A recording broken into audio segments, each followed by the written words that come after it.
स्वागत है दोस्तों आपका हमारे चैनल पर। और लेकर आ गए हैं एक और नई वीडियो जिसमें हम बात करेंगे 13 सितंबर 1997 से लेकर 27 मार्च 2005 तक दूरदर्शन पर टेलीकास्ट होने वाले बच्चों के favourite superhit TV serial Shaktimaan की। और जानकारी देंगे शक्तिमान से जुड़े कुछ इंटरेस्टिंग अननोन फैक्ट्स की। तो वीडियो को एंड तक कंप्लीट देखिए और चैनल को सब्सक्राइब करें। वीडियो अगर पसंद आए तो लाइक और शेयर भी ज़रूर करें। हिंदी में टेलीकास्ट होने वाले इंडिया के पहले सुपर हीरो शक्तिमान का फर्स्ट एपिसोड 13 सितंबर 1997 को रिलीज किया गया था, जिसे बच्चों के साथ पूरी फैमिली एंजॉय करती थी। Action, adventure, fantasy, science fiction और family based TV serial Shaktimaan को स्टार्टिंग में शनिवार को सुबह और मंगलवार को शाम को टेलीकास्ट किया जाता था, लेकिन बाद में इसका टाइम चेंज कर रविवार 12 बजे कर दिया गया। शक्तिमान में हमें लीड रोल में ई नैडेज मुकेश खन्ना शक्तिमान बने दिखाई दिए थे। उनके अलावा किट्टू गिडवानी, वैष्णवी महंत, सुरेंद्र पाल, टॉम अल्टर, गजेंद्र चौहान, ललित परिमाओ, अरुण बख्शी, नवाब शाह, दीपशिका नागपाल और उर्वशी ढोलकिया दिखाई दिए थे। शक्तिमान के डायरेक्टर थे दिनकर जानी और प्रोड्यूसर थे खुद मुकेश खन्ना। शक्तिमान की स्टोरी लिखी थी गाली बसंत भोपाली और ब्रिज मोहन पांडे ने। शक्तिमान को मुकेश खन्ना की production company Bhishma international company के तहत लॉन्च किया गया था। शक्तिमान के सिनेमेटोग्राफर थे मनोज सोनी और एडिटर थे नजीर हकीम अंसारी। शक्तिमान के टाइटल ट्रैक में म्यूजिक दिया था राजेश धनंजय ने और लिरिक्स राइटर थे असद भोपाली और सिंगर थे विनोद राठौड़ और पंडित अजय पोखर। सुपर हीरो शक्तिमान को 8.1 आउट ऑफ 10 IMDb रेटिंग मिली हुई है, जो इसकी सफलता को बताने के लिए काफ़ी है। अब अगर शक्तिमान के बजट की बात करें तो शक्तिमान के एक एपिसोड के लिए स्पेशल इफेक्ट का बजट 2 लाख रुपए और टोटल 10 लाख रुपए पर एपिसोड था। यह रकम उस टाइम पर एपिसोड के लिए बहुत ज़्यादा थी, लेकिन मुकेश खन्ना बच्चों की खातिर लगातार शक्तिमान के एपिसोड शूट करते रहे। शक्तिमान में कास्ट किए गए मेंबर को 5 से 15 हज़ार रुपये तक पर डे सैलरी दी जाती थी। पार्ले-जी बिस्किट शक्तिमान का स्टार्टिंग से ही स्पॉन्सर रहा है। अगर शक्तिमान सीरियल के प्रॉफिट की बात की जाए तो शक्तिमान के प्रोड्यूसर को सीरियल के बीच में दिखाए गए ऐड से खूब प्रॉफिट मिल रहा था। पहले शक्तिमान शनिवार सुबह और मंगलवार शाम को टेलीकास्ट होता था और गैर प्राइम टाइम होने के बावजूद भी शो अच्छा चल रहा था। दूरदर्शन को टेलीकास्ट के लिए 3,80,000 रुपये की रकम दी जाती थी। लगभग 100 से 150 एपिसोड इसी तरह से चलते गए। बाद में दूरदर्शन ने मुकेश खन्ना से कहा कि शक्तिमान बहुत ज़्यादा पॉपुलर हो गया है, इसे अब संडे को टेलीकास्ट किया जाना चाहिए, क्योंकि बच्चों ने शक्तिमान को देखने के लिए शनिवार को स्कूल में क्लास अटेंड करना बंद कर दिया था और बच्चों की संडे की छुट्टी भी होती है, इसलिए सीरियल को संडे को टेलीकास्ट किया जाना चाहिए। शक्तिमान के प्रोड्यूसर ने इसे सीरियसली लेते हुए शक्तिमान के टाइम स्लॉट को शिफ्ट कर संडे करवा दिया। संडे को टेलीकास्ट करवाने के लिए मुकेश खन्ना ने दूरदर्शन को 7,80,000 रुपये देने पड़े। दोस्तों, अब अगर शक्तिमान की स्टोरी पर नज़र डाली जाए तो शक्तिमान सीरियल में जब दुनिया को नष्ट करने के लिए अंधेरे को मजबूत किया जा रहा था तो सूर्यवंशियों ने शक्तिमान को बुराई की ताकतों से लड़ने के लिए चुना। प्रोड्यूसर मुकेश खन्ना ने सीरियल में शक्तिमान का रोल बड़े अच्छे से और सावधानी के साथ किया है। इसके अलावा मुकेश खन्ना ने सीरियल में एक और नटखट बड़बोला और कॉमेडियन पंडित गंगाधर विद्याधर मायाधर ओमकारनाथ शास्त्री का रोल प्ले किया है, जो एक अखबार आज की आवाज़ में फोटोग्राफर की नौकरी करता है। शक्तिमान को एक ऐसे इंसान के रूप में दिखाया गया है जिसने प्रकृति के 5 तत्वों अंतरिक्ष, पृथ्वी, वायु, अग्नि और जल मिलाकर सुपर ह्यूमन शक्ति अर्जित की है। शक्तिमान में गीता विश्वास का रोल एपिसोड 1 से लेकर 8 तक किट्टू गिडवानी ने और बाद में सारे एपिसोड में वैष्णवी महंत ने प्ले किया है। सुरेंद्र पाल ने शक्तिमान में तमराज किल्विस का नेगेटिव रोल प्ले किया है, जो प्रकाश को खत्म कर अंधेरे को हर जगह फैलाना चाहता है। सुरेंद्र पाल का शक्तिमान में अंधेरा कायम रहे बहुत पॉपुलर डायलॉग था और जो सभी की जुबान पर था। इसके अलावा और भी कई फेमस कैरेक्टर थे जो काफ़ी पॉपुलर हुए थे, जैसे कपाला, महागुरु, घोष मिश्रा, स्वामी जी और one of my favourite character doctor Jackal. Doctor Jackal का रोल पहले ललित परमाव ने प्ले किया था, लेकिन बाद में लास्ट के कुछ एपिसोड में अरुण बख्शी ने प्ले किया है। ललित परमाव का शक्तिमान में पावर डायलॉग बहुत फेमस हुआ था, जिसे वह अपने ही अंदाज में बोलकर बहुत ज़्यादा पॉपुलर हो गए थे। तो दोस्तों, अब बात करते हैं फिल्म से जुड़े कुछ इंटरेस्टिंग अननोन फैक्ट्स की। वीडियो अगर पसंद आ रही हो तो चैनल को सब्सक्राइब करें और लाइक और शेयर भी ज़रूर करें। फैक्ट नंबर 1, जब शक्तिमान दूरदर्शन पर टेलीकास्ट हुआ तो बहुत सारी कंट्रोवर्सीज बन गई थी, क्योंकि बच्चे खुद को आग लगा लेते और छत से कूदने लगते। उन्हें लगने लगा कि शक्तिमान उन्हें आकर बचाएगा और बच्चे शक्तिमान के जैसे गोल गोल घूमने की कोशिश किया करते थे। तो मुकेश खन्ना बच्चों के बीच जिम्मेदार व्यवहार को बढ़ाने के लिए और उन्हें समझाने के लिए एक्सप्लेन करने लगे कि टीवी पर दिखाए गए स्टंट वास्तविक नहीं है और फेक हैं, इसलिए उन्हें नकल नहीं किया जाना चाहिए। भारतीय बच्चों के लिए शक्तिमान सबसे पॉपुलर और सबसे लंबा चलने वाला टीवी सीरियल्स में से एक था। फैक्ट नंबर 2, शक्तिमान को टीवी के साथ कॉमिक बुक्स में भी दिखाया जाने लगा। कॉमिक बुक्स में हिंदी के साथ साथ कई अन्य भारतीय भाषाओं में भी प्रकाशित किया गया। राज कॉमिक्स ने शक्तिमान के कॉमिक राइट्स खरीद लिए थे, जिसका वर्णन धीरज वर्मा ने किया है। डायमंड कॉमिक्स और राज कॉमिक्स के सहयोग से शक्तिमान को इंग्लिश में भी प्रकाशित किया गया। राज कॉमिक्स ने शक्तिमान के 13 टाइटल प्रकाशित किए थे। टीवी और कॉमिक्स बुक्स के अलावा शक्तिमान को animated series, TV films, YouTube mini episode समेत कई प्लेटफॉर्म पर बनाया गया। Fact number 3, Shaktimaan the animated series को रिलायंस एनिमेशन ने प्रोड्यूस्ड किया था और सन 2011-12 में किड्स चैनल सोनिक पर टेलीकास्ट किया गया था। बाद में सन 2017 में डिस्कवरी किड्स ने रिलायंस एंटरटेनमेंट से सिंडिकेशन के सारे राइट्स एक्वायर कर लिए।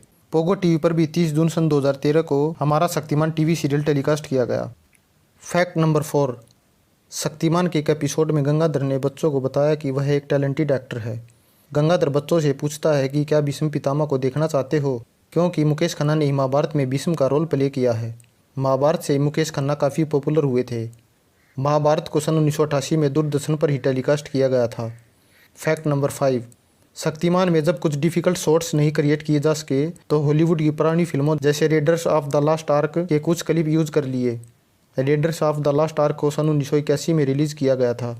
फैक्ट नंबर 7, शक्तिमान को कई कार्टून्स चैनल पर कई भाषाओं में रिलीज़ किया गया है। इंग्लिश में पोगो टीवी पर, उड़िया में तरंग टीवी पर, तमिल में चिट्टी टीवी पर और स्टार उत्सव पर हिंदी में ही रिपीट किया गया था। फैक्ट नंबर 8, शक्तिमान के सभी एपिसोड को सेपरेटली डीवीडी एडिशन में भी रिलीज़ किया गया है, जिसे अल्ट्रा इंडिया ने डीवीडी में रिलीज़ किया था और 17 फरवरी सन 2011 को यूट्यूब पर भी रिलीज़ कर दिया गया। इसके अलावा अमेजन प्राइम वीडियो पर सन 2019 में रिलीज़ किया गया।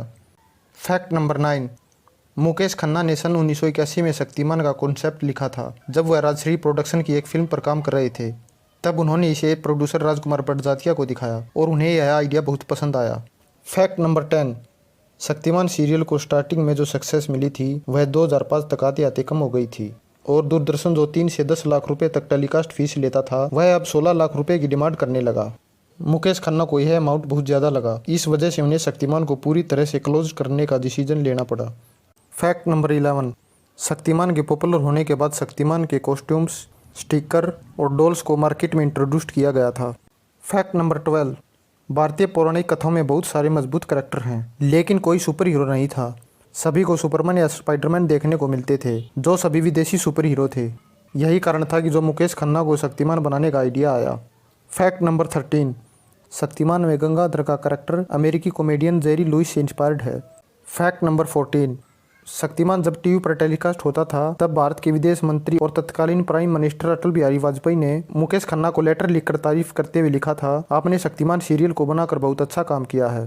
फैक्ट नंबर 15, शक्तिमान के कुछ एपिसोड्स के बाद सीरियल के लास्ट में बच्चों के लिए 2-3 मिनट का खास प्रोग्राम रखा जाने लगा, जिसका नाम छोटी मगर कुछ मोटी बातें रखा गया था, जिसमें शक्तिमान बच्चों को एक्सप्लेन करते दिखाई देते हैं कि उन्हें अपने माता पिता का कहना मानना चाहिए और कोई गलत काम नहीं करना चाहिए। वे दिखाते थे कि जब कोई बच्चा गलत काम कर रहा है तो शक्तिमान आ जाता है और बच्चे को तुरंत गलती का एहसास होता है और बच्चा कहता है सॉरी शक्तिमान। उस वक्त सॉरी शक्तिमान बच्चों और बड़ों के बीच काफ़ी पॉपुलर वर्ड बन गया था और हमारे साथ भी ऐसी ही बीती थी कि हम जब भी कोई गलती करते थे सॉरी शक्तिमान वर्ड का यूज़ करते थे। आपस में भी किसी को सॉरी बोलना होता था तो सॉरी शक्तिमान कहने लगते थे। बाद में 15 मार्च सन 2019 को सॉरी शक्तिमान शो को सेम नेम से यूट्यूब चैनल पर स्टार्ट किया गया, जिसमें एजुकेशनल सेक्शन से रिलेटेड बातें रखी गई थी। फैक्ट नंबर 16, अक्टूबर 2019 में मुकेश खन्ना ने अनाउंसमेंट की कि 2020 में शक्तिमान की एक 3D एनिमेशन सीरीज लॉन्च की जाएगी। इसके टीजर को 7 दिसंबर 2019 को कॉमिक कॉन इंडिया ने लॉन्च किया था। फैक्ट नंबर 17, सन 2020 में मलयालम भाषा में रोमांटिक कॉमेडी फिल्म धमाका में शक्तिमान का करैक्टर रखा गया था, जो विजुअलाइज शक्तिमान के करैक्टर के एज इट इज था। पहले तो मुकेश खन्ना फिल्म धमाका के प्रोड्यूसर्स के अगेंस्ट लीगल एक्शन लेने वाले थे, लेकिन बाद में उन्होंने इसकी अनुमति दे दी थी। फैक्ट नंबर 18, सुरेंद्र पाल ने धर्मराज किल्विश के रोल में ज़बरदस्त परफॉर्मेंस दी है। सुरेंद्र पाल ने सन 1984 में फिल्म गृहस्थी से हिंदी फिल्मों में डेब्यू किया था। इसके अलावा सुरेंद्र पाल कुछ पॉपुलर फिल्में जैसे खुदा गवाह, इंडियन, अब तुम्हारे हवाले वतन साथियों, जोधा अकबर और एयरलिफ्ट में दिखाई दे चुके हैं। इन सब से पहले सुरेंद्र पाल दूरदर्शन पर टेलीकास्ट होने वाले टीवी सीरियल महाभारत में गुरु द्रोणाचार्य का रोल प्ले कर चुके हैं। सुरेंद्र पाल के अलावा एक्टर ललित परमोन ने सन 1987 में फिल्म निर्माण से हिंदी फिल्मों में अपना डेब्यू किया था। इसके अलावा वे एजेंट विनोद, हैदर, मुबारका और काचली जैसी फिल्मों में दिखाई दे चुके हैं। फैक्ट नंबर 19, शक्तिमान के रोल को यादगार बनाने वाले मुकेश खन्ना ने महाभारत में भी भीष्म के रोल में जान फूंक दी थी। मुकेश खन्ना ने सन 1981 में फिल्म रोई से बॉलीवुड में अपना डेब्यू किया था। मुकेश खन्ना सौगंध, सौदागर, तहलका, राजा, बरसात, इंटरनेशनल खिलाड़ी और हेरा फेरी जैसी पॉपुलर फिल्मों में दिखाई दे चुके हैं। इसके अलावा मुकेश खन्ना ने सन 2005 में एनिमेटेड फिल्म हनुमान में भी अपनी आवाज़ दी थी। फैक्ट नंबर 20, सन 1993 में शक्तिमान नाम से एक फिल्म भी रिलीज की जा चुकी है, जिसमें हमें लीड रोल में अजय देवगन दिखाई दिए थे और साथ ही फिल्म में मुकेश खन्ना भी दिखाई दिए थे। यह तो बात रही शक्तिमान से जुड़े कुछ इंटरेस्टिंग अननोन फैक्ट्स की। अब बात करते हैं शक्तिमान की शूटिंग लोकेशन की। तो दोस्तों, शक्तिमान की शूटिंग मुंबई में ही अलग अलग लोकेशन पर की जाती थी और बस द्वारा ही एक लोकेशन से दूसरी लोकेशन पर ले जाया जाता था। दोस्तों, आपको सीरियल शक्तिमान कैसा लगा हमें कमेंट कर बता सकते हैं। हमें तो काफ़ी पसंद था। आपने अभी तक शक्तिमान को नहीं देखा है तो प्लीज़ एक बार शक्तिमान सीरियल को ज़रूर देखिए, आपको काफ़ी पसंद आएगा। अगर आप हमारे चैनल पर पहली बार वीडियो देख रहे हैं और चैनल को अभी तक सब्सक्राइब नहीं किया है तो प्लीज़ एक बार पहले चैनल को सब्सक्राइब कर लें और नोटिफिकेशन सबसे पहले पाने के लिए बेल आइकन के बटन को ज़रूर दबाएं ताकि हमारी वीडियो सबसे पहले आप तक पहुंच सके। वीडियो अगर पसंद आए तो लाइक कीजिए और अपने दोस्तों के साथ शेयर कीजिए और हम आगे भी इसी तरह आपके लिए कमाल की वीडियोज़ लाते रहेंगे।